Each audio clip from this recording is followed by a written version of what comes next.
नमस्कार मित्रांनो, आज आपण पाहणार आहोत महाराष्ट्र शिक्षक पात्रता परीक्षा म्हणजेच टीईटी या परीक्षेमध्ये आतापर्यंत आलेल्या पदावली या घटकावरील प्रश्न। त्याच्यामध्ये वेगवेगळे बेरीज, वजाबाकी, भागाकार, गुणाकार, दशांश, अपूर्णांक या सगळ्या घटकावरील आपल्याला प्रश्न आहेत ते आपण बघणार आहेत। तर आपण वेळ न लावता लगेच सुरुवात करूया। पहिला प्रश्न आहे टीईटी 2013चा 0.8 भागिले 16/15 पहिल्या कंसात दिले पहा अधिक 0.5 भागिले 5/8। आता कॅल्क्युलेशन करताना काय करायचं, अगोदर या कंसातली क्रिया पूर्ण करून घ्यायची, या कंसातली पण क्रिया सेपरेट पूर्ण करून घ्यायची आणि नंतर त्या दोघांची आपल्याला बेरीज करायची पहा।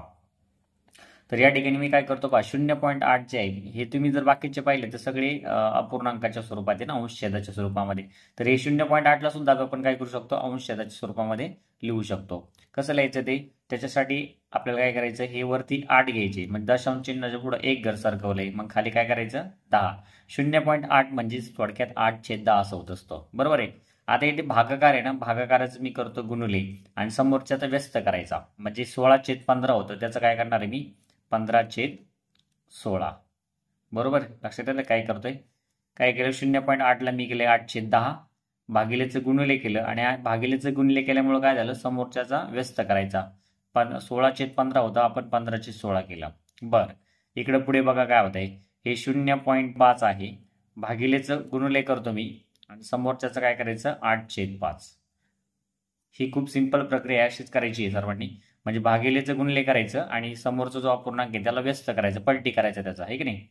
आणि नंतर बघा इथे कॅल्क्युलेशन करू थोडं, 8 ने 16 ला भाग जाईल, 8 1 8, 8 2 16, त्याच्यानंतर 10 आणि 15 ला 5 ने भाग जातोय, तर आपण करू 5 त्रिक 15, 5 2 10, म्हणजे वरती 3 1 3 शिल्लक राहिला आणि खाली जर पाहिलं तर 2 2 4, बरोबर आहे।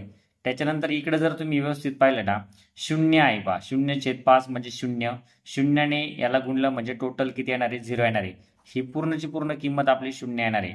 ही जी संख्या आहे 0ला 5 ने भागलं तर उत्तर 0 येतं आणि 0 ने जर एखाद्या संख्येला गुणलं तर उत्तर किती येणार आहे 0, त्याच्यावर पुढची घ्यायची गरज नाही, तो पूर्ण 0 झाला, म्हणजे आपलं 3/4 हे उत्तर येते। मात्र असं ऑप्शन मध्ये दिसतंय काय नाहीये, मग तुम्ही या 4 ने 3 ला भागू शकता, बरोबर ना। 3/4 म्हणजे किती, त्याला आपण पाऊण म्हणतो, किंवा तुम्ही अशा पद्धतीने काय करू शकता, ह्या 3 ला 4 ने भागू शकता। पहिला भाग आता 4च्या पाड्यात 3 नाही तर 4 0 0, बरोबर आहे की नाही।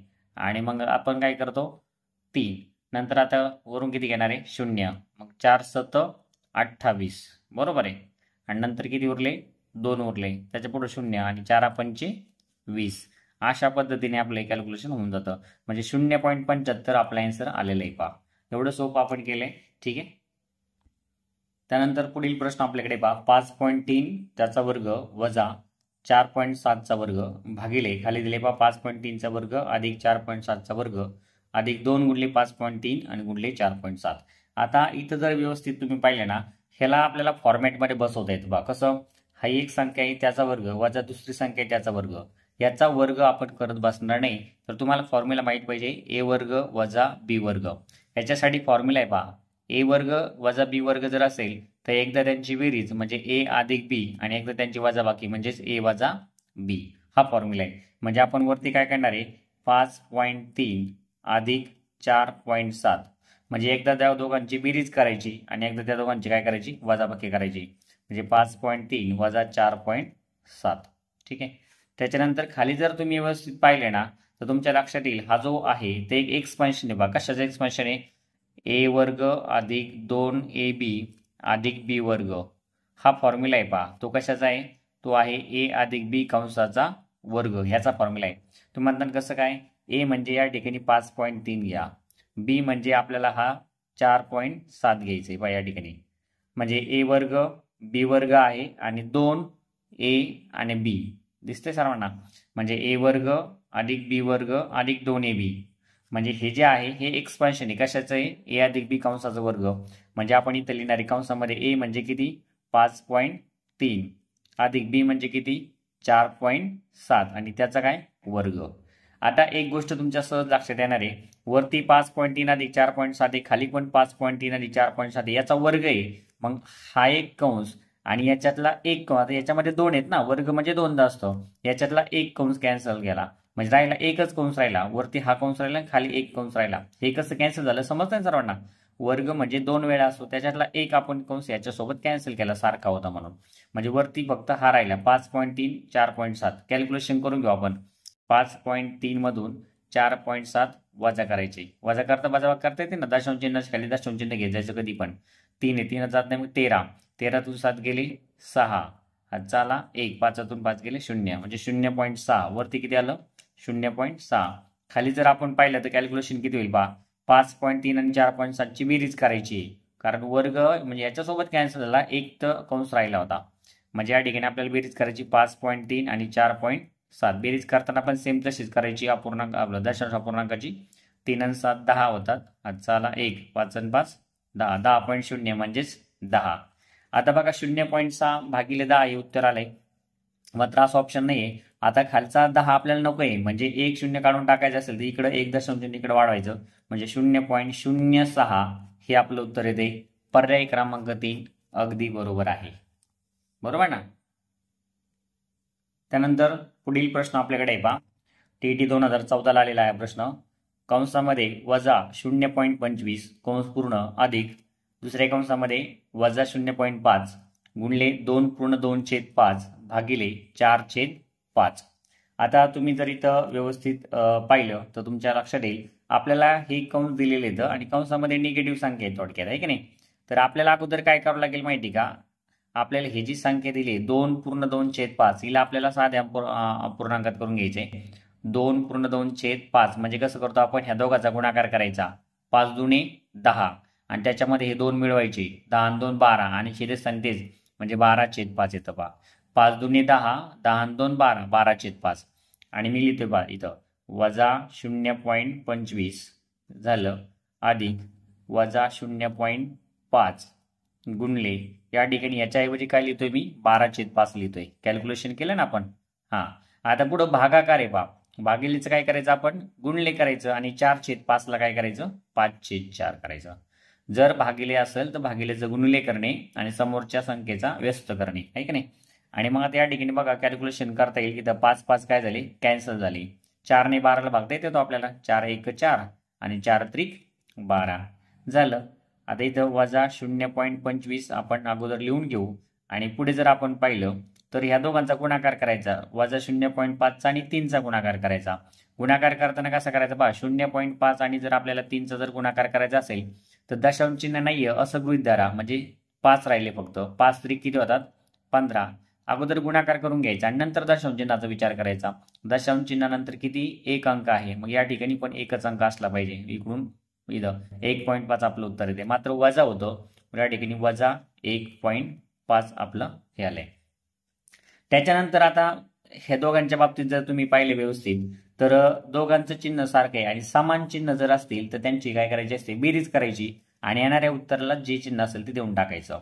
या ठिकाणी दोघांना पण चिन्ह कोणतं आहे मायनस आहे, मग आपलं उत्तर मायनस मध्ये असणार आहे आणि त्यांची बेरीज करायची, कारण समान चिन्ह म्हटल्यानंतर आपण बेरीज करायची. बेरीज करताना कसं बघा 0.25 आणि खाली दशांश चिन्हाच्या खाली दशांश चिन्ह आलं पाहिजे आणि हा 1 आणि इकडे किती आहे 5. आता हा 5 कुठे लिहायचा, तो 5च्या खाली नाही लिहायचा, दशांश चिन्हानंतर लगेच पहिली संख्या आहे ना इथं, मग इथं पण तशीच लिहायची आणि ज्या ठिकाणी संख्या दिसत नाहीये रिकामी तिथं आपण 0 लिहून ठेवायचा. आपलं उत्तर येणार आहे पहा 5 0 5, 2 आणि 5 7, दशांश चिन्हाच्या खाली दशांश चिन्ह आणि 0 आणि 1 1.75 म्हणजे बघा वजा 1.75 आपलं पर्याय क्रमांक 2 अगदी बरोबर आलेलं आहे पहा, राईट ना. या पद्धतीने तुम्ही त्याला सोडू शकताय. त्यानंतर पुढील प्रश्न आहे पहा. प्रश्नाकडे पाहून आपल्याला अशी भीती वाटल्यासारखी होईल, पण एवढं काही टेन्शन नाही, एकदम सोपं आहे. सरळ सरळ कॅल्क्युलेशन करायचं, अजिबात कॉम्प्लिकेटेड होणार नाही पहा. आपल्याला वरती आता प्रश्न एवढा काय वाचत नाही, हा कंस दिलेला आहे पहा आपल्याला. पहिले त्याच्यामध्ये 3 संख्या येतात. पहिली संख्या 6.5 वजा 3.3 वजा 2.5. त्याच्यानंतर दुसरा कंस आपल्याला दिलाय, त्याच्यामध्ये तिघांची बेरीज आहे की नाही. आणि 2.25 0.25 आणि 3.2 आणि ह्या दोघांमध्ये 2 कंसामध्ये काही चिन्ह नाही, याचा अर्थ त्यांच्यामध्ये गुणाकाराचं चिन्ह असतं. 2 कंसाचा गुणाकार असतो बा. खाली पण बघा इथं आपल्याला ह्या 2 कंसाचा गुणाकार दिलेला आहे, वजा पुन्हा ह्या 2 कंसाचा गुणाकार दिलेला आहे. आपण अगोदर काय करू पहा, कंसामधल्या ज्या आहेत ते कंसामधलं कॅल्क्युलेशन पूर्ण करून घेऊ आणि मग आपण सोपं होणार आहे.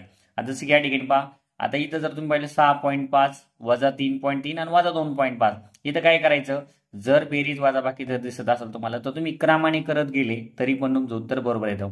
सुरुवातीला बघा 6.5 मधून 3.3 वजा करायची. मी तर करतो बाजूला 6.5 वजा 3.3 बघा किती येते. वजाबाकी करायची. 5तून 3 गेले 2, दशमचिन्ह गेले दशमचिन्ह, 6तून 3 गेले 3 म्हणजे 3.2 आलं. आता हे झाले दोघांचं. त्याच्या पुढे परत काय वजा करायचे? 2.5 वजा करायचे. परत वजा 2.5 असं केलं तरी पण उत्तर बरोबर येतं. किंवा हे दोन समान चिन्ह आहे तर त्यांची बेरीज करा आणि नंतर याच्यातून वजा केला तरी चालेल. तर माझं म्हणणं असं राहील की तुम्ही क्रमाने करत चला, आहे की नाही. मग आता 3.2 मधून काय करायचे? हे पुढचे 2.5 वजा करायचे. म्हणजे बा इथं 2तून 5 जात नाही. मग 12तून 5 गेले 7, हातचा आला 1, 0, 3तून 3 गेला 0. म्हणजे हे जे एवढा मोठा कंस आहे त्याचं उत्तर किती आलं आपलं? 0.7 एवढं उत्तर आलं. बरोबर आहे. त्याच्यानंतर दुसरा कंस आहे त्याच्यासाठी मध्ये गुणाकाराचं चिन्ह करतो आणि आता ह्या दुसऱ्या कंसातलं आपण कॅल्क्युलेशन करून घ्यायचं. दुसऱ्या कंसातलं कॅल्क्युलेशन करताना बघा या ठिकाणी 2.25 त्याच्यानंतर 0.25 आणि त्याच्यानंतर 3.2 एवढे संख्या येतात. आता हे असं एवढं उभं करायची गरज नाही. आडवं पण बेरीज होत असते है ना. एकक एक एक दशक दशक असे या टाईपचे करत जायचे. आता या ठिकाणी जर पाहिलं तर इथं 2च्या पुढं काही नाही. अशा वेळी 0 द्यायचा असतो. 5 आणि 5 किती होते? 10, हातचा आला 1, बेद्रिक 6 आणि 7. त्याच्यानंतर या ठिकाणी इकडं 3 आणि 2 5. आता 5.70 आहे. दशांश चिन्ह आहे त्याच्यानंतर संख्या असेल आणि त्याच्या पुढे किती जरी शून्य असेल तर त्याची व्हॅल्यू नाही पहा. तर आपण ते शून्य घ्यायची आवश्यकता नाही. फक्त 5.7च घ्या. 5.7 झालं. वरचा कॅल्क्युलेशन आपण करून टाकलं. आता खाली पण सेम त्याच पद्धतीने आपण करू. यांची बेरीज आपल्याला करता येणार आहे सरळ सरळ है ना. 1.8 आणि 1.4 ची बेरीज सरळ. 8 आणि 4 12, 12चे 2, हातचा आला 1, 1 आणि 2 आणि 3 म्हणजे 3.2. बाजूला तुम्ही करून बघू शकता 3.2. त्याच्यानंतर पुढे गुणले. परत ह्या दोघांची वजाबाकी पहा. 5तून 3 गेले 2 आणि 6तून 3 गेले 3 म्हणजे इथं पण 3.2 आलेले. त्याच्यानंतर पुढे वजा चिन्ह आहे. परत आपल्याला 2 कंस आहेत. आता ह्या कंसाचं करू आपण. इथं 2.25 आणि 0.25 सरळ सरळ आहे. 25 25 50 होतात म्हणजे उत्तर किती येणार त्याचं? 2.50. आता 2.50 जो आहे त्याला आपण काय लिहू शकतो? त्याला फक्त 2.5 लिहू शकतो. पुढचा शून्य लिहायची आवश्यकता नाही. म्हणजे 2.5. परत पुढे गुणिले हा पुढचा करून घ्यायचा. आता इथं जर पाहिलं कॅल्क्युलेशन 4.25 वजा 1.75. कॅल्क्युलेशन व्यवस्थित करा तुमच्या लक्षात येईल. 5तून 5 गेले 0, 2तून जात नाहीत मग 12 करणार. 12तून 7 गेले 5, हातचा आला 1, 4तून 2 गेले 2. पुन्हा 2.5 असते किंवा 2.50 त्याला आपण लिहू 2.5. बघा आपलं आता एकदम सुटसुटीत आणि सोपं राहिलेलं आहे. आता इथं पहा हा गुणाकार करत बसायचा नाही तुम्ही. वरचा जशीची तशी संख्या ठेवा आणि पुढे बघा मी कसं करतोय.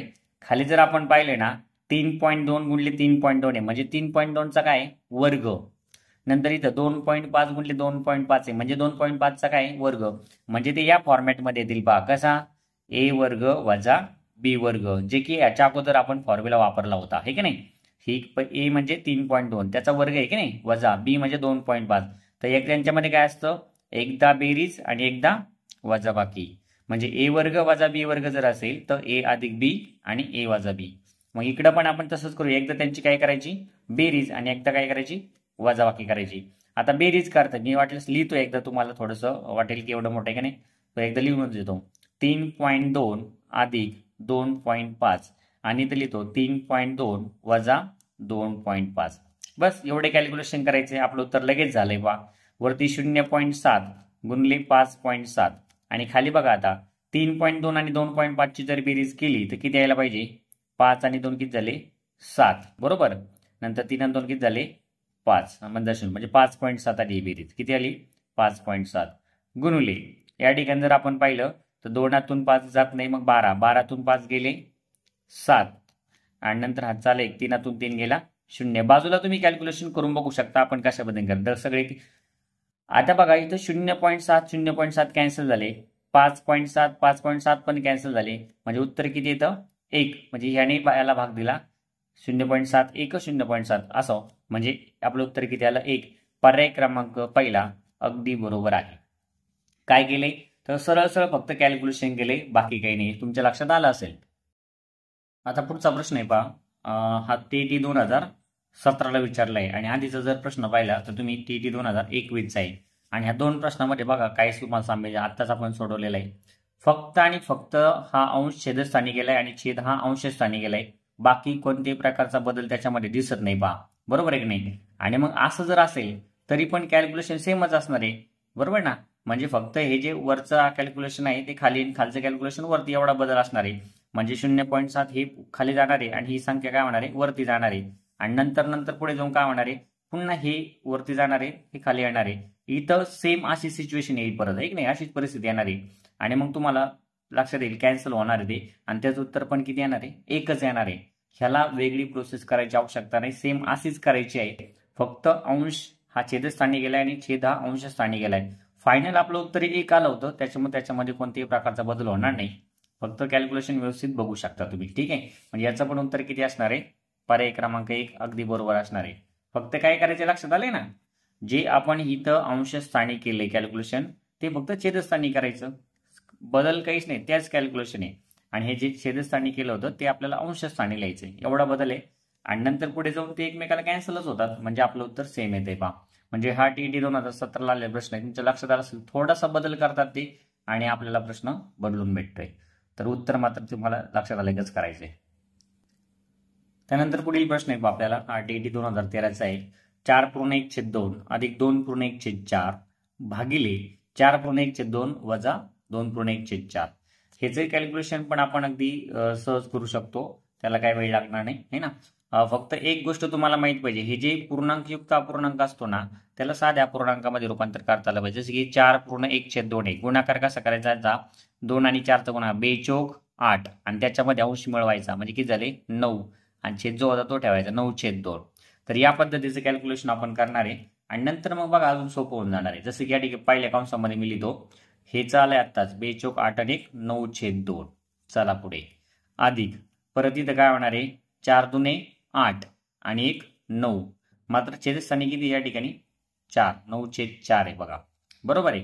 त्याच्यानंतर पुढे भागिले पहा. आता कंसामध्ये काय राहते बघा इथं परत 2 8 आणि 9 9/2 वजा इथं काय होईल 4 दुने 8 आणि 9 छेदस्थानी मात्र किती असणार आहे 4 असणार आहे. राईट.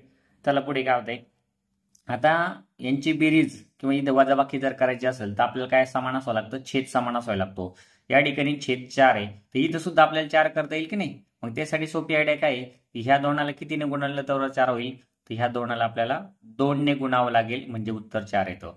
मग खाली जर आपण 2 ने गुणलं ना वरती पण काय करायचं 2 ने गुणायचं. म्हणजे छेदाला जर 2 ने गुणलं तर अंशाला पण 2 ने गुणायचं बघा. म्हणजे या ठिकाणी किती होणार आहे 9 दुने 18 छेदस्थानी 2 दुने 4. एखाद्या अपूर्णांकाला अंश आणि छेद दोघांना पण एखाद्या संख्येने जर आपण गुणलं तर काही फरक पडत नाही. म्हणजे 9 दुने 18 2 दुने 4 18/4 आणि आता इथं 9/4 झालंय पहा. हे ऑलरेडी आहे आपल्याकडं आहे का नाही?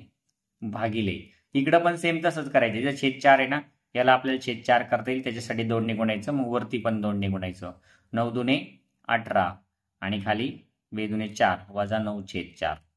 चला एवढे कॅल्क्युलेशन करून घेऊ फक्त. 18 आणि 9 किती झाले 27/4 भागिले इकडे किती असणार आहे 18तून 9 गेले. आता पहा तुम्ही म्हणता कसं जर छेद समान असतील तर तो एकदाच घ्यायचा आणि अंशाची बेरीज करून टाकायची. इथं पण छेद समान असतील एकदाच घ्यायचा अंशाची वजाबाकी करून टाकायची. 18 मधून 9 गेले किती राहिले 9 9/4 आणि आपलं लगेच उत्तर होणार आहे पहा. कसं आता जर यांचा भागाकार जर असेल तर आपण काय करायचं गुणाकार करायचं आणि समोरच्याचा काय करायचा व्यस्त करून टाकायचा. व्यस्त म्हणजे पलटी मारून टाकायची त्याची. आता भाग या पाठी 4 4 काय झाले कॅन्सल झाले. 9 1 9 आणि 9 त्रिक 27 म्हणजे वरती 3 राहिलं. छेदस्थानी 1 आपण लिहित नाही. आपलं उत्तर किती आलेलं आहे 3. एकदम परफेक्ट आन्सर आपलं झालेलं आहे. पर्याय क्रमांक 2 बरोबर आहे. म्हणजे याचं उत्तर किती आलं आपलं 3. कसं येते तुमच्या लक्षात आलंच असेल. त्यानंतर पुढील प्रश्न आहे पहा TET 2015ला आलेला आहे. इथं काय सरळ सरळ पहा 2.4 आणि 2.4चा गुणाकार पहिल्या कंसामध्ये अधिक परत 1.2 आणि 1.2चा गुणाकार दुसऱ्या कंसामध्ये परत 2.4 आणि 2.4चा गुणाकार दुसऱ्यात. म्हणजे एक कंस दिले तर ते आपण सोडून घ्यायचे. खाली 2 आणि 1.2चा गुणाकार आहे अधिक नंतर 2.4 आणि 1.2ची वजाबाकी आहे. सरळ सरळ कॅल्क्युलेशन करू आपलं उत्तर लगेच येणार आहे बा. आता 2.4 आणि 2.4चा जर गुणाकार करायचा आहे म्हणजे 2.4चा वर्ग. आता दशांश चिन्ह नाही असं गृहीत धरा म्हणजे 24 गुणिले 24 होतं ते आणि 24चा वर्ग आपल्याला माहिती आहे किती आहे 576. 24चा वर्ग किती आहे 576. आणि दशांश चिन्हानंतर हा एक आणि हा एक असे म्हणून 2 अंक सोडावे. दशांश चिन्हानंतर 2 अंक असले पाहिजे. म्हणजे ह्याचं उत्तर लगेच झालं बघा. एवढं सोपं करायचं. त्याच्यानंतर अधिक. आता इथं परत 1.2 आणि 1.2चा गुणाकार आहे म्हणजे 12 गुणिले 12 म्हणजे 12चा वर्ग किती आहे 144. आणि दशांश चिन्हानंतर आपल्याला 2 अंक द्यायचे दोन्ही मिळून. इथं एक आणि इथं एक नाही असं. त्याच्यानंतर परत पुढे बघा परत हा 2.4 2.4 म्हणजे 24. 24चा वर्ग किती आपल्याकडं 576 आणि दशांश चिन्ह द्यायचं. संपलं. वरचं झालं. आता खाली जर पाहिलं तर यांचा दोघांचा गुणाकार करू आपण. 2 आणि 1.2चा गुणाकार. अगोदर दशांश चिन्ह नाही असं गृहीत धरा म्हणजे 12. 12 दुने किती झाले 24. आणि मग आता दशांश चिन्हाचा विचार करायचा की आपल्याला 1 घरानंतर दशांश चिन्ह द्यावं लागेल 2.4 अधिक. पुढे बघा इथं 2.4 मधून 1.2 वजा करायची. व्यवस्थित कॅल्क्युलेशन करा. 2.4 वजा 1.2 आणि बघा 4तून 2 गेले 2. दशांश चिन्ह दिलं आपण 2तून 1 गेलं म्हणजे 24 मधून 12 गेले 12. थोडक्यात 1.2 आपल्या या ठिकाणी आलेला आहे. आता सरळ सरळ वरची बेरीज करून घ्यायची. वेगळं काही इथं कॅल्क्युलेशन नाही. इथं सगळ्यांची बेरीज असल्यामुळं खालचे वरचे भाग आत्ता नाही जात. सगळं कॅल्क्युलेशन करावं लागतंय हे की नाही. आता सगळ्यांची बेरीज करताना सरळ सरळ इथं 2 आहेत दशांश नंतर इथं पण 2 आहेत आणि इथं पण 2 आहेत. आता आडवी पण बेरीज करू शकतो बघा किंवा उभी तुम्हाला पाहिजे तर उभी करू शकताय. आता आडवी करतो मी. 6 आणि 4 10 6 16. एक सगळ्यात कडेची घेतली. 16चे 6 हातचाला 1. 1 आणि 7 8. 8 आणि 4 12. 12 आणि 7 19. 19चे 9 हातचाला 1. माहिती दशांश चिन्ह द्यावं लागलं आता हे ना. 1 आणि 5 6. 6 आणि 1 7. 7 आणि 5 12 म्हणजे 12.96 उत्तर आलं वरचं. बरोबर आहे. आणि खाली आपल्याला काय करायचंय या दोघांची बेरीज करा. 4 आणि 2 किती झाले 6 आणि 2 आणि 1 3 म्हणजे 3.6. आता फक्त ह्याने याला भाग द्यायचा. आता छेदस्थानी कधी पण काय करायचं बघा असं प्रकारचं जर कॅल्क्युलेशन आलं ना छेदस्थानी दशांश चिन्ह आपल्याला नाही ठेवायचं. अंशाला राहिलं तरी हरकत नाही पण दशांश चिन्ह छेदस्थानी नसलंच पाहिजे असं कॅल्क्युलेशन करा. म्हणजे त्यासाठी काय करावं लागेल आपल्याला दशांश चिन्ह आपल्याला उजवीकडे एक घर सरकावं लागेल. मग वरचं पण सरकून घ्यायचं. जर खालचं जर सरकवलं तर किती होणार आहे तर 36 होणार आहे. 36.0 म्हणजे 36. आणि वरती जर एक घर सरकवलं तर 1 2 9 आणि 0.6. बरोबर आहे की नाही. इथं दशांश चिन्ह होतं एक घर सरकवलं खाली पण उजवीकडे एक घर सरकवलेलं आहे. आता इथं भाग द्यायचा 5 सरळ सरळ. आपल्याला काय वाटतं कितीने भाग जाईल तर माझ्या मध्ये समजा तुम्ही 2ने द्या 3ने देऊन बघा किंवा समजा मी म्हटलं 12ने भाग जातोय बघा. 12 1 12 12 96 या ठिकाणी 12 3 36. तर बघा 12 3 36. वरती जर पाहिलं तर 12 1 12. त्याच्यानंतर आपण 9 घेतो. 9ला भाग जातो का नाही अशा वेळी शून्याचा भाग द्यायला लागतो बरं. आणि नंतर दशांश चिन्ह देणार आहे. आणि 9च्या पुढे 6 झाले 96. 12 8 96. बरोबर आहे. म्हणजे 10.8 आणि खाली किती 3. 3ने परत भाग द्यायचा पा. 3 3 9. 10 आहेत ना आडवा भाग द्यायचा ना सर्वांना असाच. 3 3 9 खाली उरला 1. 1च्या पुढे 8 म्हणजे 18 झाले. 3 सक 18. 3.6 आपलं उत्तर अगदी बरोबर येतोय. किंवा नाही तुम्ही अशा प्रकारे इथं भाग देऊन पाहिला तरी चालेल. किती आपलं 10.8 आणि इकडं 3 तरी पण उत्तर बरोबर येणार आहे. तर एवढं सोपा हा प्रश्न होता TET 2015चा. त्यानंतर हा 2017चा प्रश्न आहे पहा. 1.1/2 वजा कंसामध्ये 5/8 भागिले 1/4 कंस पूर्ण गुणले 0.24 बरोबर किती असणार आहे. आता ह्या प्रकारचा प्रश्न 3 वेळा आलेला आहे पहा. फक्त थोडासा बदल करून आलाय तर आपण तिन्ही पण प्रश्न घेणार आहे. बदल काय झालेला आहे आणि त्याच्यामुळे उत्तर कसं बदलतं हो थोडा थोडा बदल केला आहे त्यांनी. सुरुवातीला आपण काय करू सिंपल हे 1.1/2 आहे त्याला साध्या पूर्णांकात करून घ्या. इथं 2 बे आणि पुढचा 1 3 म्हणजे 3/2. थोडक्यात 1.1/2 म्हणजे दीड म्हणजे किती 3च्या निम्म म्हणजे 3/2. बरोबर. हे कॅल्क्युलेशन आपल्याला येतं. वजा आतमधलं कॅल्क्युलेशन करून घ्यायचं बघा 5/8 भागिलेचं काय करायचं गुणले करायचं आणि समोरच्याचा व्यस्त करायचा. 1/4चा आपण काय केलं 4/1. कधी पण लक्षात ठेवा पूर्णांकाचा भागाकार करताना भागिले असेल तर गुणिले करा आणि समोरच्याचा व्यस्त करा. पुढे आपल्याकडे 0.24. त्याच्यानंतर बघा मग पुढे काय करतो हा अगोदर कंस सोडून घेतो. या ठिकाणी 4 1 4 आणि 4 2 8 म्हणजे किती झालंय 5 आणि छेदस्थानी 2 शिल्लक राहिलं. मी तर लिहितो 3/2 वजा ह्या कंसातलं फक्त 5/2 शिल्लक राहिलं. वरती 5 1 5 आणि खाली 2 1 2. ह्याला गुणिले पुढे 0.24 आपल्याकडे आहे. आता या ठिकाणी हे 2ने ह्या 0.24ला अगोदर ही वजाबाकी नाही करायची. अगोदर हा गुणाकार करायचा आहे. कंचे भागू बेव हे ना बॉडमॉस नियमाप्रमाणे. त्याच्यामध्ये 2ने 0.24ला जर भाग दिला आपण, इथं बे एक बे, इथं 0, इथं परत बे एक बे आणि बे दुने 4 म्हणजे 0.12 उत्तर येते पहा. आणि या ठिकाणी जर आता 3/2 म्हणजे किती बरं, आपण याला लगेच करू, किंवा इथं डायरेक्ट जरी पाहिलं असतं तर 1 आणि हे अर्धा म्हणजे किती झालं 1.5. 3/2 म्हणजे 1.5 आणि 1.5ला आपण कसं लिहितो, 1.5 म्हणजे 1.5. किंवा ह्याला तुम्ही 2ने 3ला जर भागलं तर बे एक बे, एक उरला दशांश चिन्ह दिलं, बे पंचे 10, अशा पद्धतीने म्हणजे 1.5 येतं थोडक्यात ते. वजा इथं बघा आता 5 आणि 0.12चा गुणाकार, 0.12 आणि 5चा गुणाकार करताना सरळ सरळ करा, दशांश चिन्ह नाही असं गृहीत धरून, 12 पंचे 60 आणि तिकडून आपल्याला 1 2 अंकानंतर दशांश चिन्ह द्यायचंय म्हणजे 0.60 आलं. किती आलं 0.60. आता आपल्याला सरळ सरळ यांची काय, आता 0.6 म्हणा किंवा 0.60 म्हणा, पुढच्या शून्याचं काही एवढं व्हॅल्यू नाही. आता राहिले ह्या दोघांची वजाबाकी करायची आपल्याला. 1.5 मधून 0. बघा 1.5 मधून काय वजा करायचे 0.6, पुढच्या शून्याचा काही विषय नसतोय. आता राहिलं 5तून 6 जात नाही, मग 15, 15तून 6 गेले 9, हातचा आला 1, 1तून 1 गेला 0. सरळ सरळ आपलं उत्तर आलेलं आहे 0.9. एवढं सोप्या पद्धतीने आपण सोडवले पहा. तुमच्या लक्षात आलं असेल पर्याय क्रमांक 2 अगदी बरोबर आहे. ठीक आहे. तर हा जो प्रश्न आहे पहा पुढचा, याच्यामध्ये सेम आधीच्या प्रमाणेच आहे, फक्त या ठिकाणी काय प्लस केलेलं आहे पहा आणि मग अशी काय भागिले होतं, एवढं त्यांनी बदल केलेला आहे आणि ऑप्शन पण आपल्याला बदलून दिले. हा TET 2020ला आलेला प्रश्न आहे. इथं पण सेम तसंच करायचं. आता सरळ सरळ काय, आता 1.1/2 म्हणजे 1 आणि अर्धा म्हणजे 1.5, त्याला आपण 1.5 डायरेक्ट लिहिलं आधीच्या प्रमाणे. वजा आतमध्ये जर तुम्ही व्यवस्थित पाहिलं तर या ठिकाणी बघा मी काय करतो, ह्याचं जे कॅल्क्युलेशन आहे 5/8 आणि 1/4 यांची बेरीज इथं बाजूला करून दाखवतो तुम्हाला, ह्या दोघांची बेरीज आहे की नाही.